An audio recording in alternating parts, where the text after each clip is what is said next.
And welcome back to Career Build Series, episode number 38. And so in this episode, we're going to tanker some oil from FJ Warner docks over to the refinery island. We're going to sell it. And so last episode, we took the Mac R and a tanker trailer over to the rig, pumped out some oil. I need to make some edits to the tanker trailer so we can get a little bit faster pump in and out, having some slowdowns on that. So improve that a little bit. And so let's go ahead and make some money. And I want to make some money now. I would like to kind of diversify the gameplay a little bit, get into some other stuff. So, if a mission pops up, I want to be able to do that. So this money's important. I also took out a loan for the seed capital required to do some of this. So because of that, I need to recuperate that money. And so I'm giving myself an interest rate. And so it's going to be about, I think I said about $12,000 is what I'm going to end up paying. If I extend it even longer, it's going to cost more money because I'm doing it as a daily interest rate. So we want to definitely get that money paid back. And so that money was integral with us to be able to buy the FJ Warner dock. And the reason I did that was instead of me having to do a bunch of missions, which would have mostly likely been oil trading in order to get the money, I decided, you know what, instead of doing that and then doing all that oil trading just so I can do more oil trading, I will take a loan. And so I think that's something I might incorporate in this build series is, when necessary or when I want to, I'll take a loan out. That way it will, make it so I can focus on more of what I enjoy doing. And so that way the game is not a grind. When I need money, I can take that loan and use an interest and put it on an interest rate of VIG, and that way. Gonna hook up to the barge here. And so let's see where I need to come just a little bit to port here. I should be looking. So a big part of the game for me is vehicle operation. And so, I think that's a big boredom fighter is operating your vehicles. I zeroed these. Why are they not? 0, 0, 0, 0. Guess I didn't press 0. Anyway, big part of what I've always enjoyed about operating equipment is I've always been an equipment operator, and so getting good at operating equipment is enjoyable. You get a sense of accomplishment from getting, proficient at operating something. And so I think, it's kind of a, put on my old man's hat, is it's kind of a generational divide of, things got more and more automated, and so people have become accustomed to things being automated and lost a lot of the manual operation of vehicles. And so that was one of the things that kept you engaged. More things you had to do, the busier you were, the less bored you get at operating a vehicle. And so it's definitely a way to stay engaged. So if you're getting bored operating vehicles, I would recommend at least try getting away from some of the automation and doing more of it yourself. You might find that that's more enjoyable for you. You might find it's not, and it's not for you. But I often find that's the case. Is if something's overly automated, it's going to start to get boring. So we're going to put on our tow light. That's our tow light right there. As you can see, we're towing a barge, and it's less than 200 meters away from us, and so that's good. So let's go ahead. We'll go full thrust. So we'll go in 10 knots, which is a good speed. If you remember, a few episodes ago, I went and I retuned the gearboxes so that they were set up to be more for actually being a tugboat, because we were using this a lot for a rescue vehicle before. Alright, so let's go ahead and set that in. Waypoint is over by the refinery.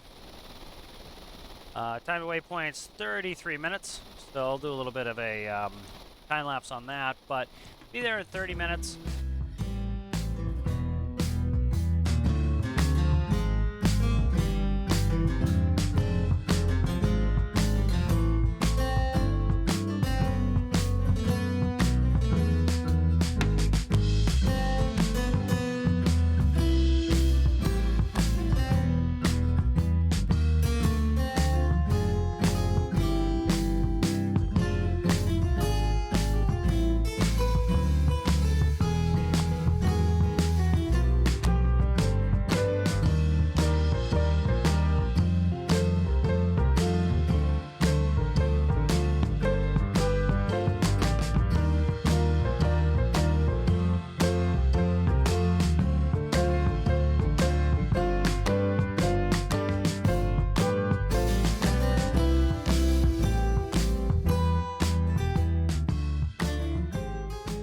Alright, so here we are. We're approaching the refinery island here, so I'm gonna quickly, okay, I was just go quickly take off autopilot, head on in.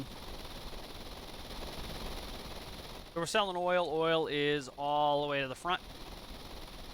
There. I don't know why. What is the... Oh, okay. I was like, what's that vehicle? It's the oil rig. Alright, so we're going to head in. It's the first pump, so we're going to offload this. We have about 45,000 liters on board. That should be a nice chunk of change. Let's look at what the current value of oil is. 573, so 45. Let's calculate turn. Try to steer in while I'm doing this.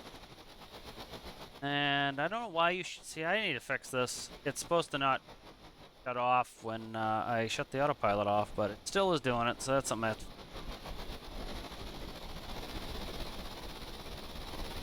The 45,000 liters times 5.73, that's $257,000 of oil on board, so this is definitely worth it.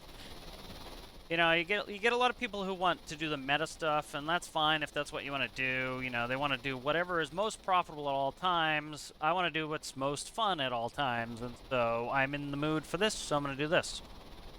You know, so you get a lot of people who will ask, you know, is it more profitable to do this than something else? Which is, you know, a good question. If you're looking to your, you know, goals are, you know, essentially if you want to get spaces or some things you need some money for, but often people get bored at doing whatever is makes the most money because that's not what they actually want to be doing. And so it's I tend to try to, you know, I do this money stuff when I need to fulfill my other goals, and my other goals right now are things like trying to get some more bases. The main thing, and one of the reasons why I did it was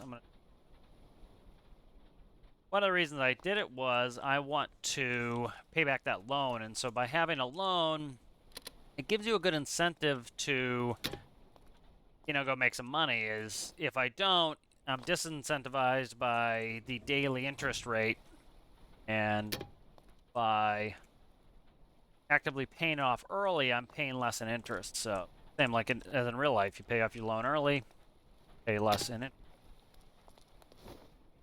I think adding loans to when we need a loan, take a loan, that's going to really focus us on what we need to do to accomplish the goal. So, you know, looking towards the medium and long-term goals, I really do want to build our own base. I want to build a new base. Last one was like a Cape House. I'd like this to be a little bit more modern, futuristic, not futuristic, kind of like a modern design.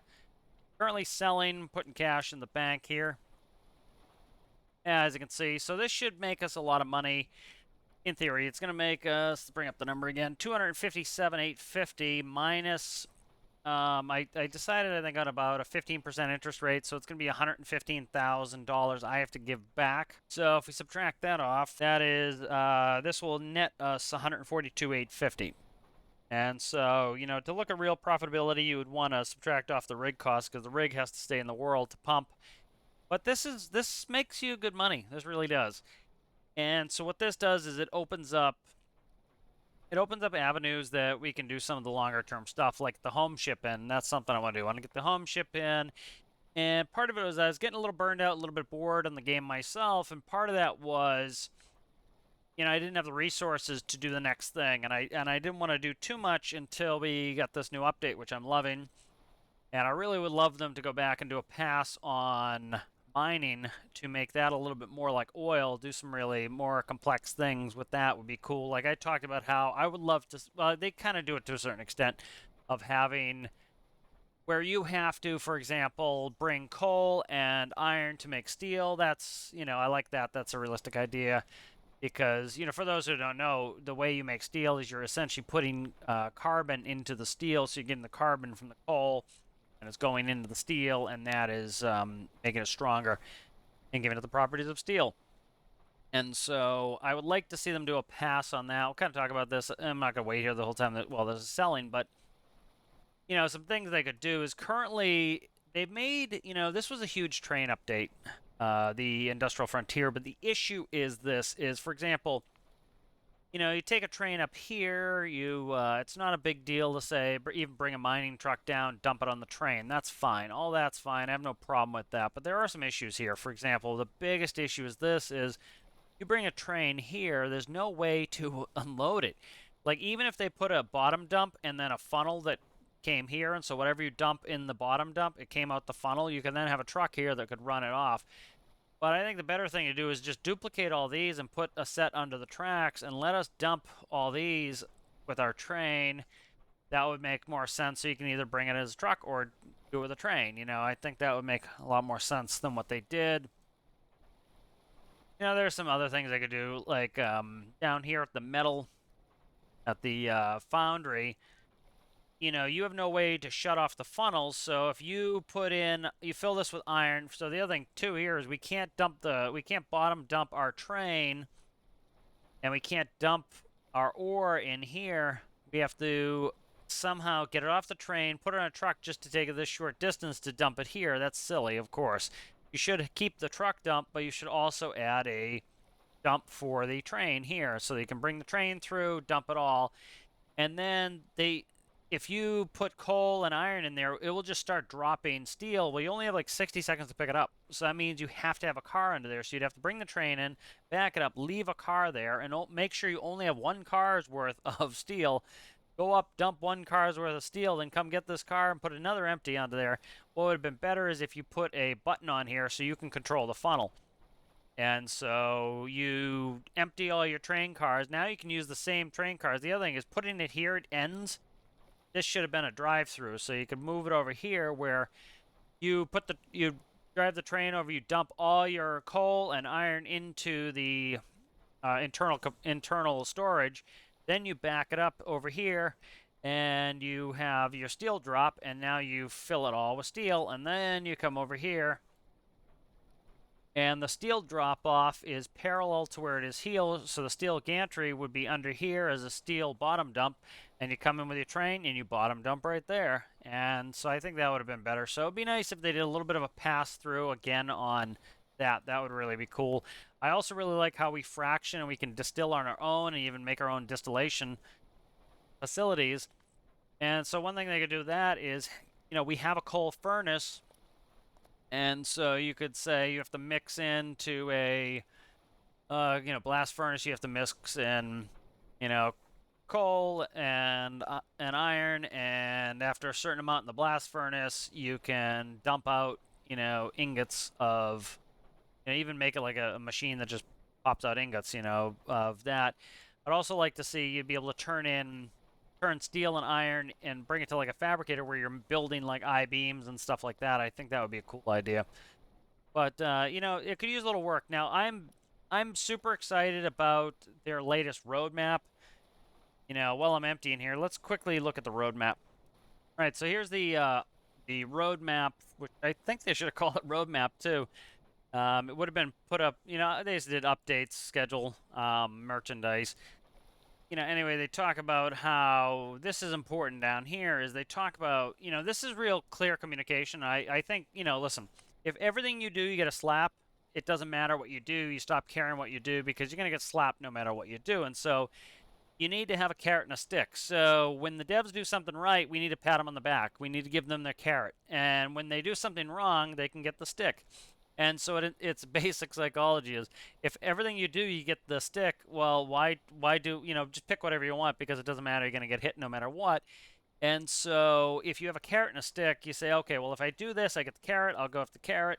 Pretty simple. And so I'm a big believer in, applauding the devs when they do something right. And this is something they did right here was they told us their plans. And so it wasn't even a miscommunication. It was a misreading by certain people in the community who then spread that misinformation out to other people in the community. And I've had a bunch of people who, after I did the video on this, said, oh, I thought the devs were done with the game. And the devs never said they were done with the game. They never even intimated they were done with the game. What happened was people misread it who hadn't been keeping up with the weekly updates, which is understandable. But then, with a lack of information, they went and spread it out to a bunch of people who now take it as gospel that this game's being abandoned right now. And people were saying, oh, it's not getting any more updates. It's like, yeah, it is. And so it was very nice that they came up with this clear statement. Now, I don't know how they didn't foresee this and why they didn't do this in the first place. The devs could certainly do better with PR, but you can see they have 15 more free minor updates. I'm glad they put free in there. People don't understand the terminology, and I always go in the comments and correct them. Minor updates, all right, and major updates have always been and will always be free. All right, DLCs are paid, all right, and they've always come out in October. Now, that could have been coincidental, but my guess was another October DLC. Guess why? Because the last two were Octobers. So we get, and the devs have said they would only do like one a year at most. So makes sense. Another one in October to keep the lights on in the place. But I'm very excited about 15 more free minor updates. So a bunch of these things, could be blocks and windows and wedges and things we've been looking for. New parts. So that's awesome having 15 free minor updates.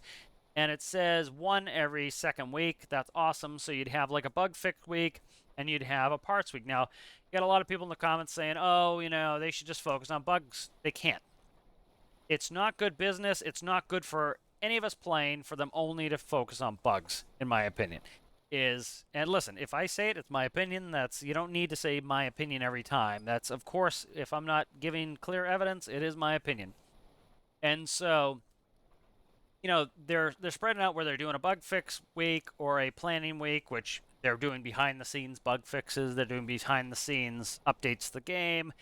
Most developers will do shadow updates where you never know they update the game and they say, oh crap, here's a thing. They don't announce, necessarily, hey, this bug that we found or people reported we fixed. They just fix it, and so it's a behind the scenes update. So it's kind of, you need to balance it, and it's great that they're balancing it. So you'll have a week of bug fixes or planning, which is bug fixes behind the scenes, and then you'll have some parts or something or some sort of update where they give us something in addition to what we have currently.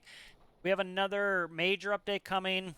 Not sure if fishing's going to be like the DLC or if it's going to be like a major update. Don't know, but major updates are very exciting. That's going to be in summertime. New DLC, which I'm excited about. A lot of people will say no more DLC. Well, guess what? You don't have to open your wallet. You don't have to pay for it. And those of us who want it can pay for it. It's very simple. And that's how the game lives on, is by, continuing to support the devs, because, none of us would go to work for free, and they aren't going to go to work for free either. If they can't keep the lights on with this game, they have to move on to another game. And so if we want them to stay with this game, you need to keep the lights on. You need to keep it profitable. They are a company after all. And then another free major update in early 24. So a couple, like how much content this oil update's given. If we said it's the same scale, we could expect 2 more free major updates and a DLC, which gives a lot of content. So at least 3 major content updates, which are awesome, and then a bunch of small ones, which sometimes the small ones are laser focused on what you want and are actually really good or even better than the majors sometimes. But that really excites me for the future of the game and what's coming. So we're looking here, we have 34,000. I'm not going to sit here and, have you watch me empty this. But what I'll do here is, this is going to end up being pretty short because, you didn't have to watch it fill. You didn't have to, I accelerated it coming here. And I also am going to accelerate it emptying. So what I'll do is I'll just move on to something else after this and probably end up bringing this back. But, I'll show you that we'll have a good bit of money here. And we start doing what we want to do and playing a lot by ear. So first thing to do is pay back that loan. So we're going to be cut down. So we'll still have like an extra 100 grand profit. And then I kind of want to decide what I want to do here. So I've started to really kind of think I wanted a helicopter. So just let's flesh out this episode a little bit. So I'm thinking of some helicopters. In real life, you can get some good speed out of a helicopter, 100 plus knots just with the rotor blades. In game, that doesn't really work all that well. You need a pusher or puller. You can angle the rotor blades to keep the deck angle down, but you're still, at the very most, probably you're bringing your blade pitch down to, or your blade angle down to about a 45-degree angle. So 45 degrees is attributed to lift, and 45 degrees is attributed to forward motion. And so you're not getting all that much speed. Well, we can easily do that with pusher and puller propellers. And so we can achieve more realistic speed. Some people will do some cool things like they'll hide a propeller on the helicopter. I tend not to like to do that. You still have to keep all the space for the propeller. You're just XMLing the blades so you can't visually see the blades. Well, then, of course, you can still walk into them and do stuff like that. So I found a cool helicopter I want to show you guys that might be the helicopter we want to build. All right, so this is the leading design thought I had. This is a cool helicopter, the Eurocopter X3. I'm not going to copy this or make it a replica, but I think this is super cool. And I think because of the cool factor of it, and I really like it, this is, I would say, high on the running for the type of inspiration I'm thinking of. And so as you can see here, it's kind of cool. It has centralized engines. It looks like it has 3 turbines. Those are turbines. I'm doing diesel. Diesel is just so economical in game, and it's so easy. And so I'll probably do, and I don't know if I want it as big as it is. The limiting factor in game, which I really wish the devs, this is one of your 15 minor updates you could do, is give us some smaller propeller options. And so if we look in here, not sure what's running here. I would say it's probably shaft drive with gearboxes. Generally, you're going to need different you need different RP. I'm going to go M's, RPSs. That's fine. You need different RPSs for your rotors versus your propellers. And the reason is that we don't necessarily need it. But so think of it this way: the further you go from the hub, so here's your hub, right? The further you go, the faster this needs to travel, right? Because it's covering more distance. So the distance that this blade has to travel here, all the way at the tip, is more than this has to travel right here, right? That's a small circle, that's a big circle. You cut them, you lay them out. This is a bigger, longer line. This is a shorter line. So, of course, the tips are going very fast. As you increase the diameter of the rotor or the propeller or whatever, the tips are going to be going faster. That's how you get supersonic tips, incredibly loud. And then you have all sorts of aerodynamic issues with that. You have the specialized tips that can, take it. You have sonic buffets and everything else, transonic buffets, noise. And so you want this rotor, you need to make sure these tips aren't going supersonic. Well, guess what? This has a smaller diameter. These can go a lot faster before their tips go supersonic. And so likely, I'll try to see if I can find a schematic at some point, but likely as an engine driving, you have shafts coming down these wings. Not really said. They're symmetrical wings, it looks like, so they're producing some lift, but they're symmetrical, so unless you impart an angle of attack on them, they're not creating really any lift. And then you're probably going down here, and I assume this is a gearbox, and so you're probably going in here, and it's probably an increase in gearing there to increase the RPM of the propeller. The benefit of this, and this is how I'm going to do it on my version, is by having it interlinked, you're not getting asymmetrical thrust, and you really don't want, which I will, you can do asymmetrical prop, but you don't want especially in game, to have asymmetrical thrust, especially this far from the center of gravity. And so likely this is an air intake for cooling out the gearbox, because that is going to be producing heat, but that's just my assumption, is air intake for to cool the gearbox in there. But pretty cool design. I like this. Let's see if we can find some other cool pictures. Here's like a side view. This is teeny tiny, of course, but no. But yeah, it's kind of a cool, weird design. I like it a lot. The issue we have in game is like we can't do retractable gear at this small of a scale, so probably won't be retractable gear. It's going to be inspired build. It doesn't have to be shaped exactly the same, but mainly it's going to be kind of like my Rotodyne, where it has twin propellers. And I think I want them facing forward. And the nice thing with this is you don't need a tail rotor, because what you do is you use the pitch of the propellers to actually yaw you.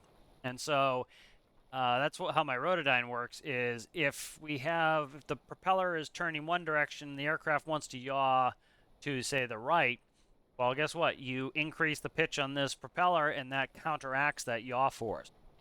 And that's one of the reasons why you want them set out a little bit, is that gives you a longer arm, better yaw force. But that's something I'm thinking is using this as an inspiration to build us a little helicopter. So, hope you guys found that interesting, and I'll see you in the next one.